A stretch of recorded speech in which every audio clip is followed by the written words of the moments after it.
Hello everyone, and welcome back to Free for All Friday. Today's episode is going to be Out of the Vault Tales from My Childhood.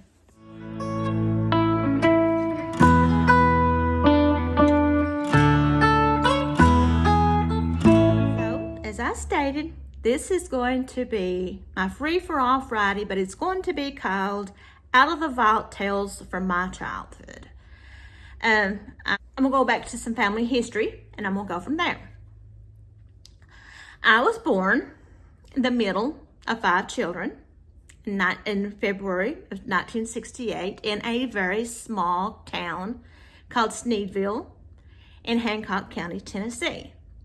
I was born at a very small hospital. I have 4 siblings. There's 5 of us kids, but I have 4 siblings. I have Tim, he's the only boy. He's the oldest. Then there's Dolores, she's my older sister. We call her Sis. Then there's Anita, there's me, Vicky. Then there's Anita, who is next to me, and then there's Kim. Her name's Kimberly, but we call her Kim. My dad is a Baptist preacher. My mom was a stay-at-home mom, and I was, as you can imagine, my mom, we're living in a small community. People knew everybody. There's basically no secrets. So, as you can imagine, in February, it was pretty cold. My mom went into labor with me, and when she delivered me, there was no room in the hospital. I'm not trying to compare myself to no room at the end, but there was no rooms available in the hospital, so they stuck my mom in the hallway after I was born. And as you could imagine, people would come by. She would had me, she breastfed. That there was basically no privacy. So people would come by and look at me and gawk at me. And it being in February, you can imagine there's a lot of sickness going around, and I came home with a pretty bad cold. So like I said, I was the middle of 5 kids. My dad was the only one that worked. Times were tough back then. He was a preacher. I remember when I was, I was young, and we moved to a different county, and then moved back to Hancock County when I was 6 years old. I was fixing to start 1st grade. And back then, he bought a farm, and what we did was we raised tobacco. And when we raised tobacco, when we sold it, it would pay our mortgage payment. We just had one mortgage payment a year, and that's how we did it. It was like one balloon payment, and that's how, so the farm basically paid for itself. And, we also got Christmas out of it, and we also got a little bit of money out of it. So I started school at the age of 6 in a very small 4-room clapboard schoolhouse. I'll insert a picture right here. There was, I don't remember how many started in 1st grade. Back then, you didn't have to go to kindergarten or Head Start, so I just started in 1st grade. We had warm morning heaters, and they were the tile coal stoves, and we would have to build fires in those. We had wood floors that every year they would put coal oil on to keep the dust down. If you sat in the back of the schoolroom in the wintertime, you froze. You could feel air coming through. And I'm not making this stuff up. This stuff really, really happened. You could feel the air coming through the cracks in the wall. So ever so often, you would have to ask for permission, get out of your seat, go up to the stove, stand there facing the stove, get your front side warm. When that got warm, you turned around and you got your backside warm. Every recess, that's what we did. But we also had what we call a cookhouse. We didn't have a cafeteria. It was a separate building that had a cookout, that we had cooks, and we would line up every day at lunch, and we would traipse through the schoolyard, and we'd go to the cafeteria, the cookhouse, and we would eat.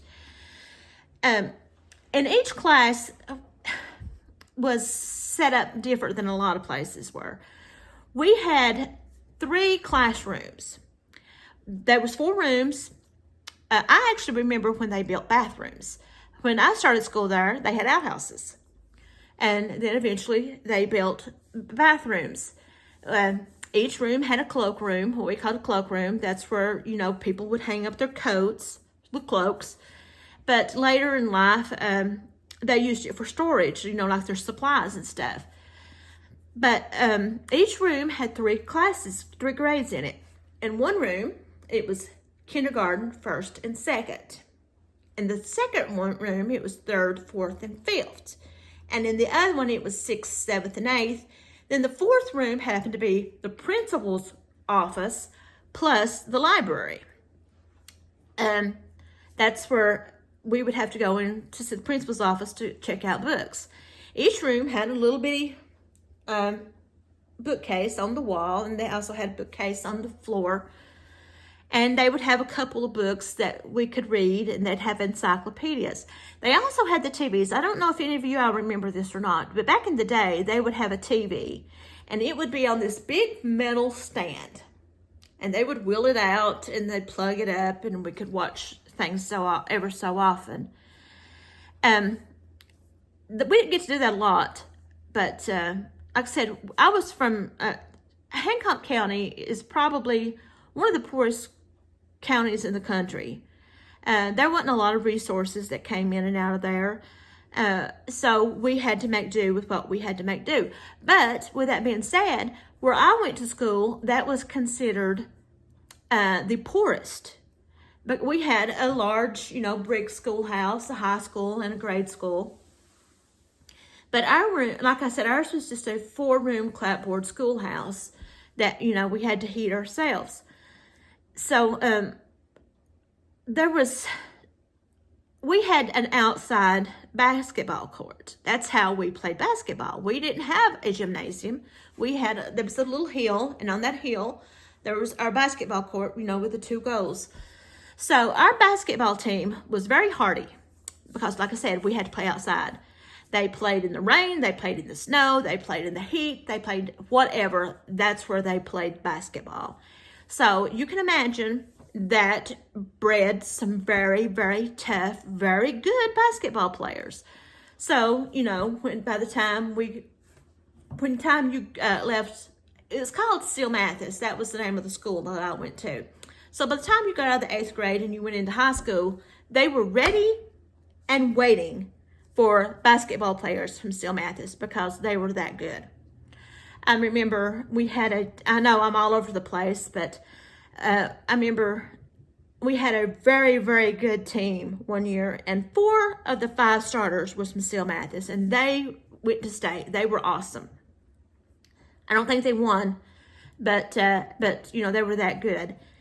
So, like I said, we had to play out on the basketball field in the weather. Didn't matter. We walked to the cafeteria, to the cookhouse, and didn't matter the weather. Didn't matter if it was snow, sleet, rain, heat, whatever. That's how we went to the cafeteria, to the cookhouse. I remember we also would have, it was like a health department had this, it was like a motorhome, and they had it outfitted like an exam room, and they would come, and I don't know how would be allowed. I don't think this would be allowed today, but they would come, and the students could go, and they would have their temperatures checked, they'd have their blood checked, they would be weighed, and all this other stuff. I remember you went in one door, you walked through, and you came out the other. So I can't imagine that happening today because of HIPAA violations, and you need permission. But back then you didn't have to. I also remember there was a bread truck that would come and bring us our breads, our buns and stuff. And if you had a quarter, you could go to the bread truck and we would buy sweet rolls, honey buns, whatever we wanted, as long as we had a quarter. So we were allowed to do that. We were a very, very, very close-knit community. I remember in my 8th grade, there was 5 of us, only 5. Some of them dropped, 2 of them dropped out of high school and they didn't graduate. There's only 3 of us that started into high school that graduated. In my class, when we graduated high school, there was 70 students. I think maybe there was 300 students in the whole high school when I went. There was very small classes. It was in town, so back then we took our own trucks, and because we were so close to town, we had a Hardee's. And if you were a senior and you drove, you were allowed to leave during lunch, and you could drive to Hardee's. If you could make it there and back within the 30 minutes, you could do that. And we also had what we called a sweet shop. It was off campus, but it was it touched campus. And in the sweet shop, we had a jukebox. We had counters. You could buy Cokes. You could buy soft drinks, candy bars. You could buy potato chips, peanuts, those kinds of things. So a lot of people, the courting couples, would go down to the sweet shop, and that's where they would hang out during lunch. That's what we were allowed to do back then. I know you can't do that nowadays. So I graduated in 1986. Like I said, there was 70 of us that graduated. And now my nephew is graduating this year, and I don't know if there's 30 graduating this year. Like I said, it's a very, very, very small community. When I was growing up, I lived, like I said, in a family of there was 7 of us. What we did was we went to school, we went to our grandparents, and we went to church. And occasionally we would go to the next town over, maybe to get groceries or doctor's appointments and such. But we basically stayed, our Sundays was spent at my grandparents' house. And when my grandparents, on Sunday, when you would go to their house, there would be sometimes 20, 25 children there at the same time. So we learned to play. We played in our creeks. We played in barn lofts. We played horseshoes. We chased the chickens. To get to my grandparents' house, you had to get there one of 2 ways. This is when they lived in the holler. They eventually built them a house up the upper end of the holler, so it was easier to get to them. But they lived right in the middle of this holler, and you either had to walk up the holler or down the holler to get to their house. You had to open numerous gates. You had to cross the creek. I don't know how many times. I think you had to cross the creek 3 times if you went up the holler. And to come down the holler, you didn't have to. But so we would stand there, and we could always see, our cousins walking up the holler. We'd go to meet them. We'd play. Like I said, we played in the creeks. We would walk to the store.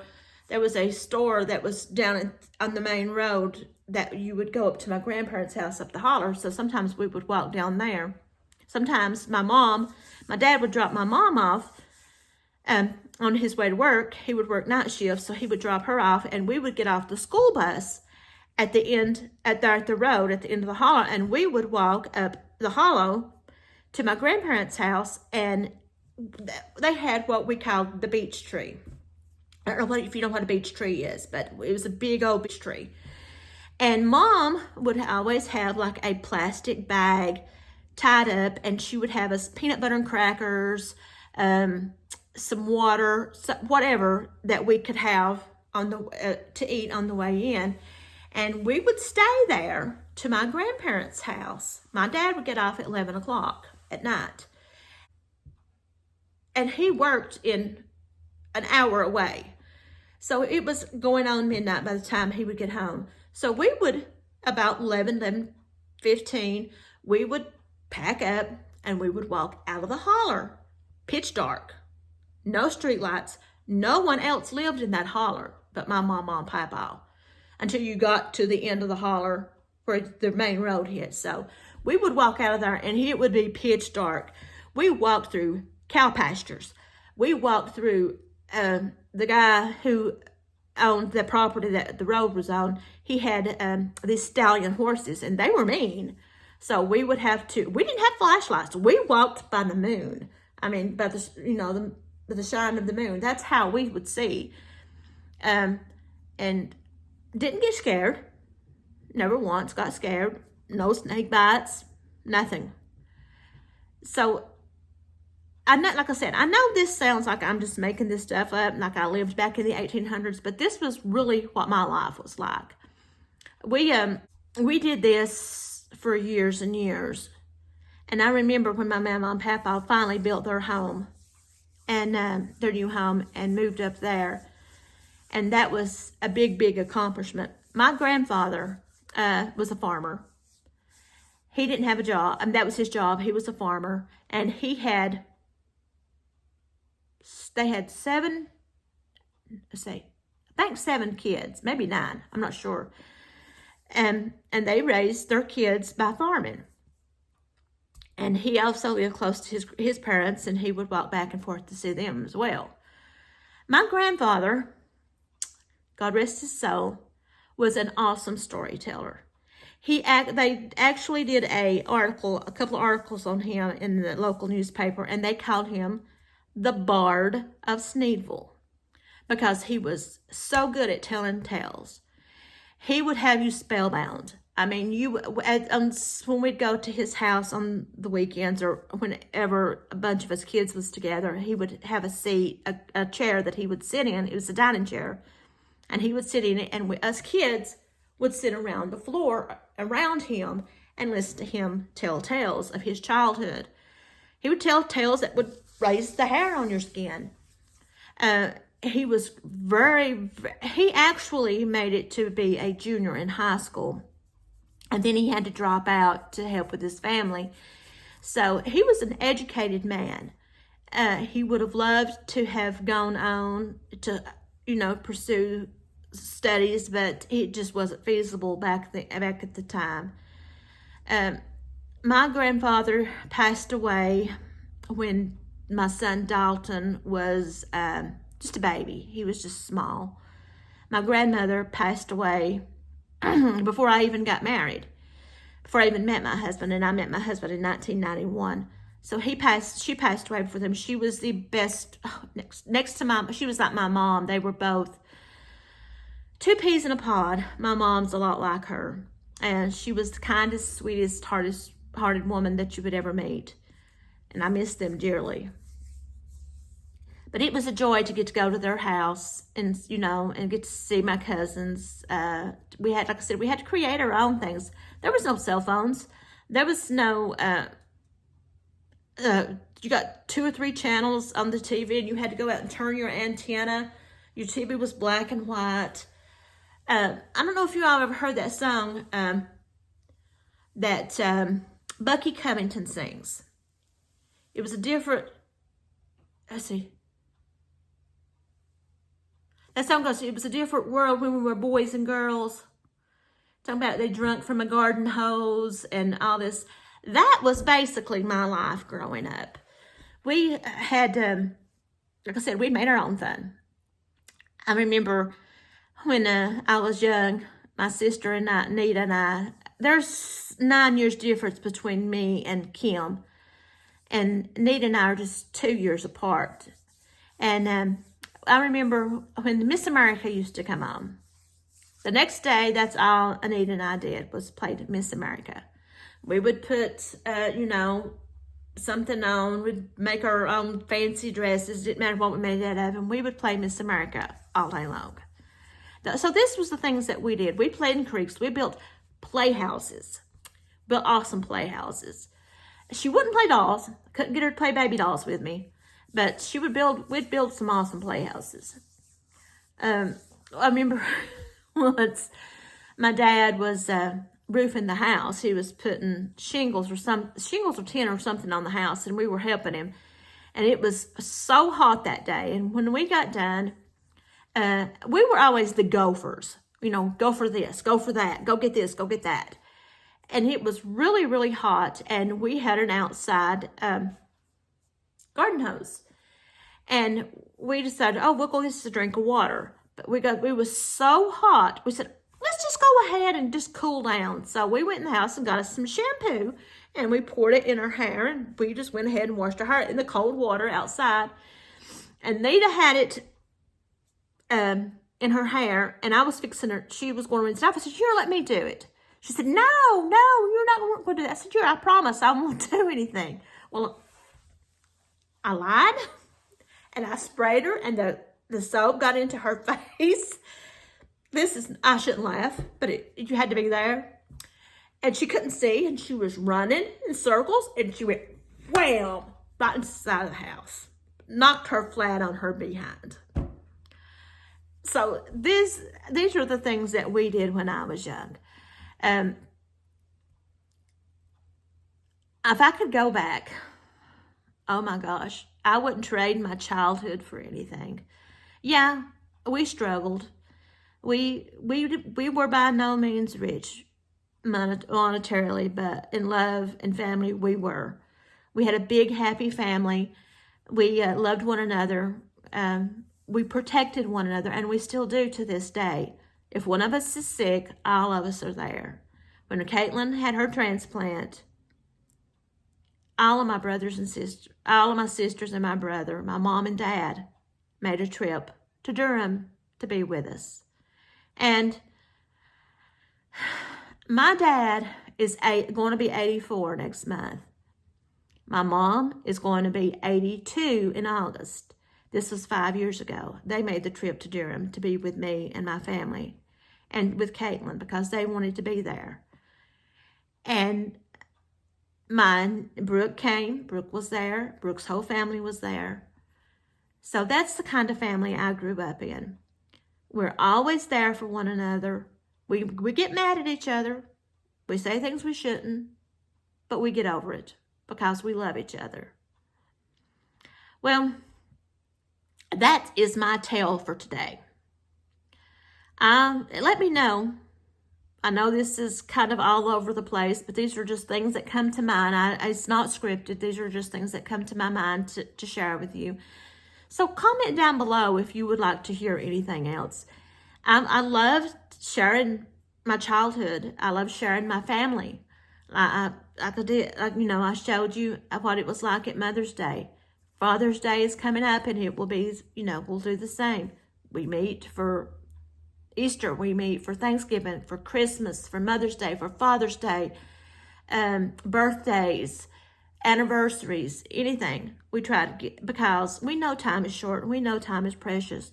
We want to be, because when your parents are no longer here, it's harder and harder and harder to have family time. And we try our best to share as much as we can with one another and be there with each other for the good times and the bad. Like I said, in the past, I lost my niece, Nikki. She was the oldest grandchild, and we lost her unexpectedly. But we miss her like crazy. We loved her endlessly, and we still love her. She is buried next to my brother-in-law.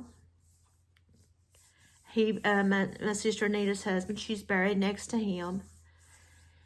And she has left a big, big hole in our hearts that, we just can't fill. No matter who it is, it won't be filled. Because that hole is Nikki-shaped, and it will always be Nikki-shaped. Some days it's better than others. Some days you don't think about it. Some days it's all you can think about. But we were there for one another. We helped one another. And I'm hoping that we'll continue to do this for the rest of our lives. I'm hoping that when my, God forbid, mom and dad's time is no longer here on earth, that us siblings will still be close and still get to share with one another like we do now. So if you have a family, I hope you're close. I hope you have someone to lean on. I hope you have someone to share things with, just like my family.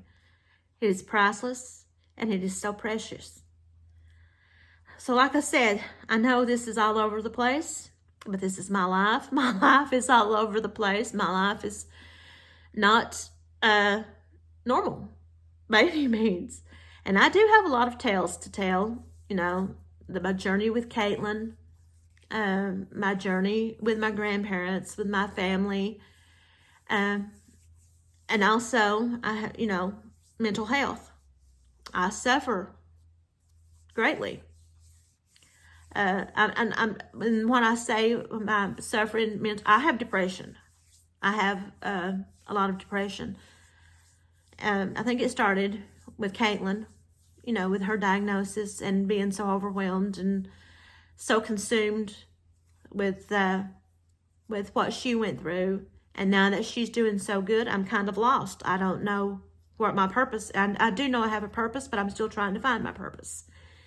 And I don't know where to even begin to even try to, put that piece back in that needs to be there. So like I said, I just wanted to share this with you all, let you know a little bit about my life, and hopefully I can share some more. So until next time, my crafty crew, I'm so glad I got to share this with you. Don't forget to like, to subscribe, to hit that notification button, and to share this video. Until next time, my crafty crew, I love you guys. Thanks for listening. Bye.